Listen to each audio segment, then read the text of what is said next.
On va parler de réseau et on va parler de Kubernetes. Et avant, on va faire une petite intro sur qui je suis, qu'est-ce que je fais, tout ça.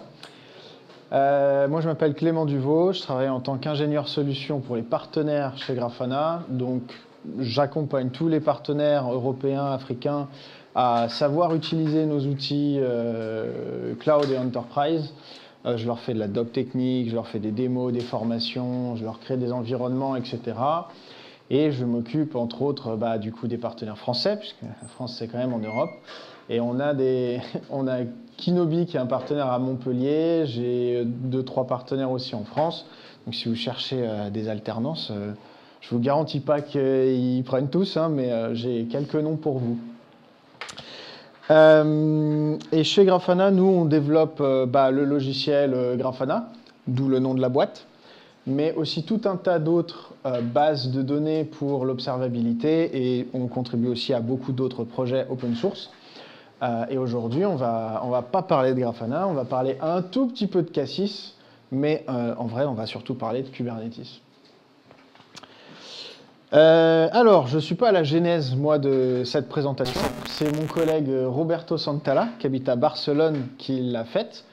On a commencé le même jour chez Grafana, Roberto et moi. Roberto, c'est un développeur Go, et c'est l'archétype du geek, c'est-à-dire celui qui fait tout chez lui, tout seul. Et on va parler notamment de son installation perso, puisque ce monsieur a un Kubernetes chez lui, et qu'il gère tout avec Kubernetes, et c'est de là que vient ce talk. Donc, notre sujet, c'est que Roberto, il a chez lui un Kubernetes sur 3 nœuds. Alors, ce n'est pas des grosses machines, on n'est pas sur de la Raspberry Pi, mais pas loin. Et il héberge tout un tas de trucs comme Home Assistant, Plex, Jellyfin, enfin, vous connaissez. Et il s'est posé la question, mais est-ce que je peux maxer le lien gigabit de mon fournisseur d'accès Internet? Donc ce qu'on sait et ce qu'on est sûr, c'est qu'il a une connexion 1 gigabit en symétrique, et il se pose la question de est-ce que je peux faire de l'upload jusqu'à 1 gigabit par seconde. Donc ce qu'il va faire, c'est qu'on va chercher à faire des tests de montée en charge dessus, voir si on arrive à envoyer un maximum de données, et on va aller chercher qu'est-ce qui pourrait empêcher d'atteindre ce gigabit par seconde avec son cluster cube. Donc les challenges potentiels, c'est le fait qu'on fait du chiffrement, SSL, TLS, donc ça prend du CPU, ça a de l'overhead. L'overhead sur les protocoles, TCP, HTTP, et évidemment dans Kubernetes, on se balade un petit peu partout sur le réseau. On arrive sur un nœud, on finit sur un ingress qui est sur un autre nœud, puis qui nous renvoie vers un autre nœud, etc. etc.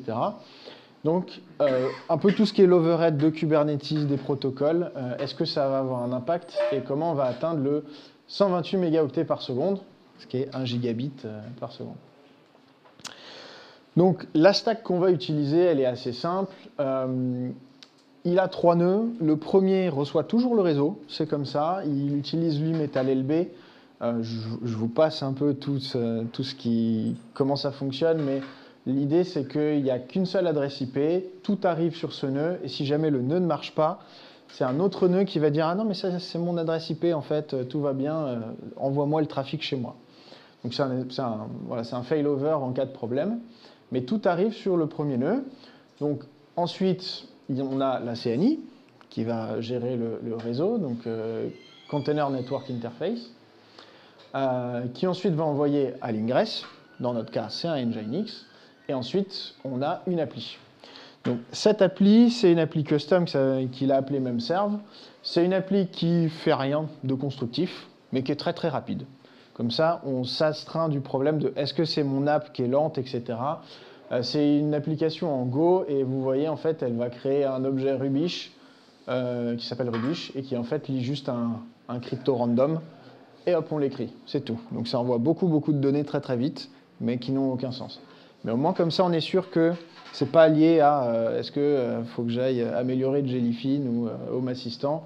C'est vraiment ok, on va tester que les couches réseau.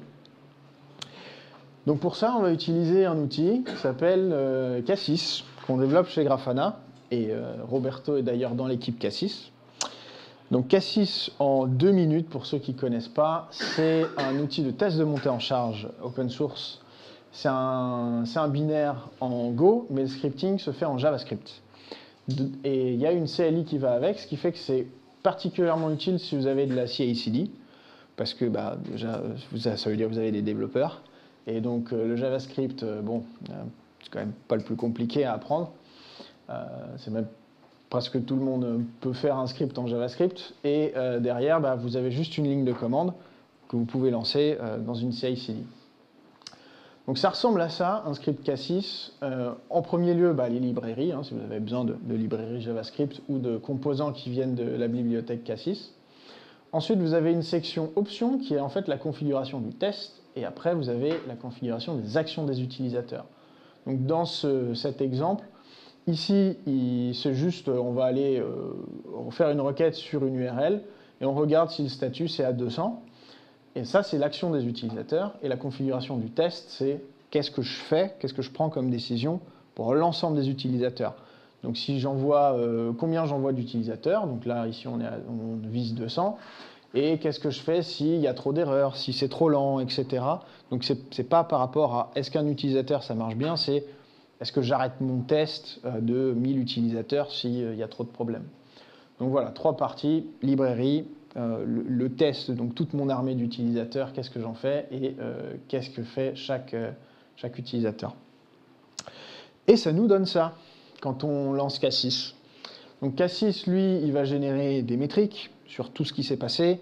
Là, c'est la sortie en console, mais vous pouvez envoyer tout ça vers du Prometheus, du Datadog, OpenTelemetry, enfin, vous pouvez exporter tout ce que vous voulez comme format. Nous, on va utiliser du Grafana et les sorties en console directement. Et bien, c'est parti. On va aller casser un petit cluster cube. Donc, nos tests. Il y a plusieurs tests qu'on va faire. Du coup, je leur ai donné des noms pour que ça soit pas, pour qu'on se perde pas trop. Le premier, je l'ai appelé full stack. C'est juste, on va envoyer nos utilisateurs et voir si on atteint jusqu'où on arrive à maxer ce lien. Eh bien, on n'arrive pas du tout à le maxer. 12 mégas, c'est très loin de 128. Et ce qui est intéressant, c'est qu'on voit qu'il ne se passe rien au niveau du CPU. On est à 5%. Il n'y a pas de pression non plus sur la mémoire. Donc, on a clairement un problème réseau. Donc, on va refaire un test, mais cette fois, nos TLS, tout pareil. Juste, on fait que du HTTP, pas du HTTPS. Et on va voir s'il y a un impact de faire du chiffrement dans le cluster. Résultat, il n'y a pas d'impact. On arrive à peu près au même résultat. La pression est très faible sur le CPU et la mémoire. On est très loin de nos 128. Du coup, on va encore faire un nouveau test. Et ce nouveau test, cette fois-ci, on va s'astreindre de l'ingress controller. On retire Nginx de l'équation. On va passer complètement à autre chose. On va exposer on va utiliser le node port, c'est-à-dire qu'on dit à Kubernetes, il y a un nœud, il y a un port sur le nœud. Quand tu atteins ce port, quand quelque chose atteint ce port, ça doit aller direct à ces pods-là, à ces applications-là. Donc là, il n'y a plus d'ingress controller au milieu, il n'y a plus de load balancer. Eh bien, ça marche toujours pas. Est-ce que quelqu'un a une idée du problème? Ah, parce que la réponse est juste sous vos yeux, là. C'est pas le GIF. Eh bien, la réponse, elle est toute simple. 12, c'est à peu près un dixième de ce qu'on veut atteindre. Eh ben voilà, votre switch, il n'arrive pas à négocier en gigabits. Pourquoi? Faut aller lire la doc. Mais on n'y pense jamais, mais si c'est orange, les petites lumières, c'est pas bon. Ça s'appelle du Fast Ethernet et ça n'a rien de rapide du tout. Donc, Roberto, quand même, il a réussi à résoudre ce problème, puisque son switch, c'est quand même un switch gigabit, donc il est censé pouvoir faire ça. Une fois qu'on se fait la doc de Netgear, on arrive à trouver d'où vient le problème, et on le change. Et donc, on refait notre test en full stack, et là, on arrive à 49 mégas. Ah, c'est pas mal déjà. On arrive à la moitié. Donc là, il y a un petit peu plus de pression sur le CPU, etc., mais bon, on n'y est pas encore. Donc, on va refaire nos tests. On enlève le TLS à nouveau, le no TLS, à peu près les mêmes résultats, on a les mêmes problèmes, quoi. Cette fois-ci, on va refaire le direct access, donc plus d'ingress controller. On tape les pods directement et on arrive à 100 mégas. C'est pas mal déjà. Mais on a des timeouts. On a 38 requêtes qui ne sont pas passées, qui ont maxé à 60 secondes, alors qu'on a une moyenne à 3 secondes. Donc là, on a un problème un peu plus spécifique. Et on va aller voir ce qui se passe. Alors, c'est là où c'est important d'avoir une bonne stack d'observabilité, parce que si vous avez que ces métriques-là, ça ne vous avance pas trop. Et quand vous avez des métriques, ça vous permet de voir des problèmes vite, de dire ça c'est pas normal, surtout que j'ai une moyenne qui est bonne. Mais ça ne vous donne pas de réponse. Et c'est là où il faut avoir des logs, des traces, des choses qui amènent plus de contexte. Et les logs, elles nous montrent ça. On a 2 pods, et on en a un en 5 secondes qui a traité 194 requêtes, et l'autre en 60 qu'on a traité 29. Il y a peut-être un petit souci là, de répartition. Ce qui se passe, c'est que tout arrive sur le node A, et dans son cas, il y a 2 réplicas de l'application. Donc il y en a une sur le node B. Donc tout arrive au node A, et c'est réparti par la CNI entre le node A et le node B. Et sur le node B, il n'y a rien qui arrive, et sur le node A, il est surchargé. On va donc refaire un test, mais cette fois, on ne va pas mettre de pod au niveau du node A, on va forcer tout à passer par la CNI, et on va voir qu'est-ce que ça donne. Et donc j'ai appelé ce test split. Et là, on a une baisse des perfs. On n'a plus de timeout par contre, mais on a une baisse des perfs. Et ce qui se passe, c'est qu'on max le CPU. On arrive à peu près au max du CPU. Et si vous regardez dans les process qui consomment le plus, le premier c'est Ksoft-TRQ, et ça sent pas bon. Ça sent pas bon pour plusieurs raisons. Déjà, quand vous voyez un PID qui est très faible, 15 par rapport à l'autre qui est à 187 000, plus c'est bas, moins c'est bon. 1, c'est le kernel. Donc quand vous êtes à 15, c'est qu'il y a un problème majeur. Et quand vous avez un programme qui commence par K, souvent ça veut dire kernel aussi. Donc on a un problème important puisque qui a déjà fait des modifications d'un kernel Linux? Ok, il y en a un. Voilà, bravo. Ne le faites pas. Voilà, déjà il dit de ne pas le faire et les autres applaudissent. Donc bref, ne le faites pas. Et donc on va aller voir ce qui se passe. Donc pour comprendre ce qui se passe et quel est le problème, je vais vous refaire une petite intro au réseau sur Kubernetes. Donc dans Kubernetes, la CNI, elle a un rôle, c'est de faciliter la communication. Parce que vous avez un nœud, vous avez un serveur Linux qui, lui, va héberger donc vos pods. Et vous avez plein de bonnes raisons d'avoir des IP séparés pour chaque pod, puisqu'en fait, vos conteneurs, c'est que des process. Vous n'êtes pas obligé de leur donner une adresse IP quelque part. Mais sauf que si vous ne leur donnez pas d'adresse IP, vous avez d'autres problèmes. C'est pas facile de communiquer entre 2 process. Communiquer via HTTP, c'est facile, mais s'il n'y a pas d'adresse IP à aller chercher, ça ne marche pas. Et puis, vous ne pouvez pas avoir des conteneurs qui ont le même port. Vous lancez un Apache sur le port 80, enfin, il va utiliser le port 80. Vous lancez un conteneur Nginx qui utilise aussi le 80. Il y a un conflit. Donc, la CNI, elle résout ce problème, puisqu'en fait, elle va dire chaque pod a une adresse IP, et les pods parlent entre eux grâce à leurs adresses IP, et donc chaque pod peut avoir les mêmes ports, c'est pas grave. Donc ça facilite beaucoup la vie, et c'est un petit peu pour ça aussi qu'on prend Kubernetes. Mais il y a quand même un autre défi. Oui, si, dernière chose, du coup, la CNI, elle ne fait que vous aider à gérer le routage. Après, le routage, il est fait par le kernel Linux. Une fois que vous avez plusieurs nœuds, là, vous rentrez dans un autre problème, parce que vos pods, ils ont chacun une IP, mais vous n'avez absolument aucune garantie que les segments IP des pods entre les nœuds soient les mêmes. Et vous n'avez d'ailleurs aucun, par défaut, il n'y a pas de raison qu'un pod sache ce qui se passe sur l'autre nœud. Donc, si vous avez un pod, mettons le pod 2 qui a une IP et qui dit « Ah, je veux parler au pod 10.185.2.33 à l'autre bout », ça va arriver sur votre routeur qui, lui, ne connaît que les adresses IP de ce qu'il y a sur son réseau. Et va vous dire « Mais moi, je ne sais pas qui c'est le 10.185 là, donc je jette le paquet à la poubelle. » Et donc, la CNI, elle est là pour résoudre ce problème. La CNI, elle encapsule le trafic. Donc, quand votre pod va dire « Je veux parler à un autre pod », La CNI, elle va dire, OK, c'est ailleurs. Il n'y a pas de raison que le réseau externe soit au courant de où se trouve ce segment. Donc elle va prendre le paquet, l'encapsuler dans un autre paquet, et ce paquet va partir sur le réseau, il va être routé correctement, et il va arriver dans le nœud B. La CNI, elle, va désencapsuler et envoyer au pod. Du coup, ça y est, les pods, ils peuvent parler entre eux. Sauf que l'encapsulation, ça utilise du CPU. Et ça utilise notamment un système en particulier qui s'appelle les Soft Kernel Interrupts. Et donc, il y a un process qui gère ça, c'est Kernel Soft Interrupt Request, IRQs. Eh bien, il est là, notre problème. Et donc, la question, c'est est-ce qu'on peut se passer de l'encapsulation? Et la réponse, c'est oui. Dans Kubernetes, on peut se passer de l'encapsulation et ça s'appelle le native routing. Donc, Roberto, lui, il utilise Cilium. Et dans Cilium, la configuration native routing, elle ressemble à ça. Et le plus important, c'est ce dernier paramètre, IPv4 Native Routing CIDR, où vous dites, écoute, dans Kubernetes, je veux que tous mes pods, sur tous les nœuds, ils vont être sur ce segment. Et ne t'inquiète pas, ça doit être le même partout, ils vont pouvoir communiquer entre eux, il n'y aura pas de problème. Donc si vous utilisez AWS, GCP, etc., eux utilisent déjà du Native Routing, vous n'avez pas à gérer ça, mais si vous avez votre Kubernetes, pensez à faire ça. Ça va vous sauver pas mal de CPU.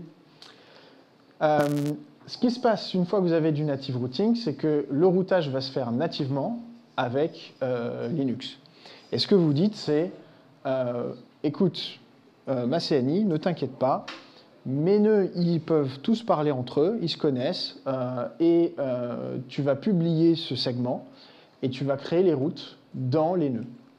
Et donc là, dans cet exemple, on a des nœuds, donc le 30, 31, 32, 33, etc. Et la CNI, ce qu'elle va faire, c'est qu'elle va dire, OK, alors moi, j'avais dit le 10.185.0.0/16, c'est pour mes pods. Et donc, il va dire, ah bah, je vais attribuer le 0024 pour le 30, le 10 pour le 31, le 20, etc., etc.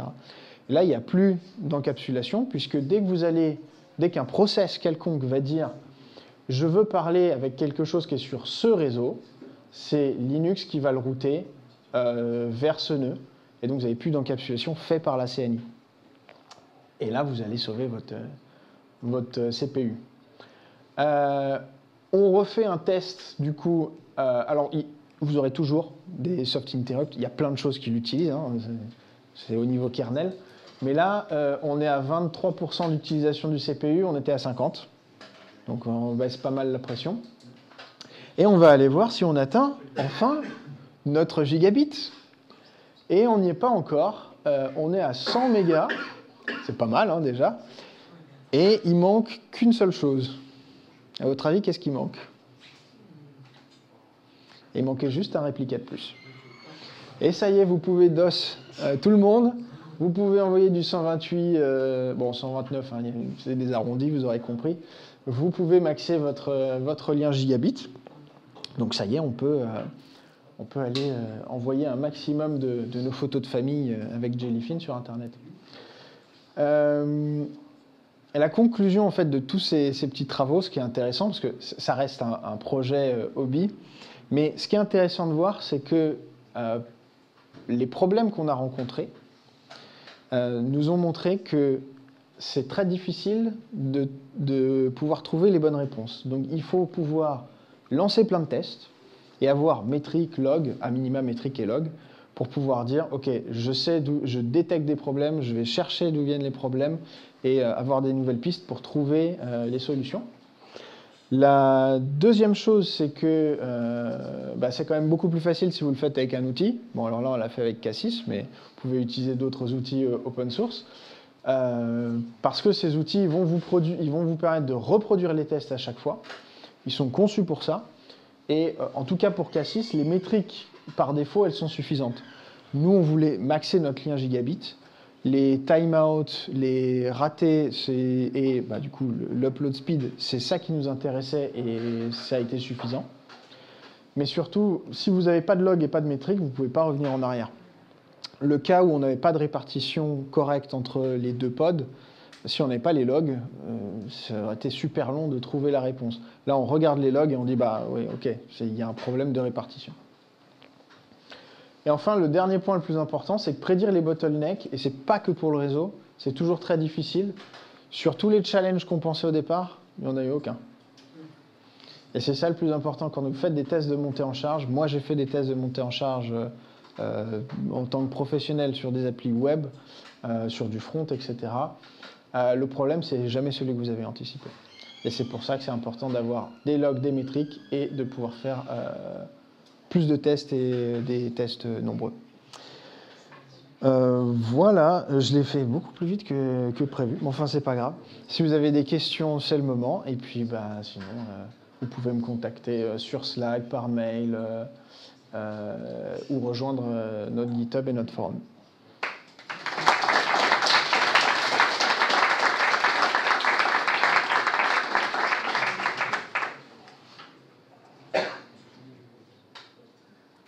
Est-ce que quelqu'un a une question? Moi, ça m'arrange. Hein. Si moi j'en ai une. Ça marche. Je voulais savoir, qu'est-ce que vous rencontrez comme autre problème? Là, c'était sur un truc particulier, mais est-ce qu'il n'y a pas d'autres problèmes de performance que vous avez pu rencontrer sur le réseau? Est-ce que l'utilisation aussi d'OpenVSwitch ou ce genre de choses pour travailler en user space Alors moi personnellement, pas du tout, pas spécialement. Les tests de montée en charge que moi j'ai fait en tant que professionnel, c'était sur de l'appli web et pas tellement sur le réseau. Et là, c'est un projet plus spécifique. Je pense qu'il y a peut-être des gens chez Cassis qui rencontrent des clients qui auront plus d'infos là-dessus, mais je ne travaille pas assez dessus pour vous donner un avis éclairé. Non. Merci pour ce talk. De rien, je n'ai pas répondu à la question. Donc...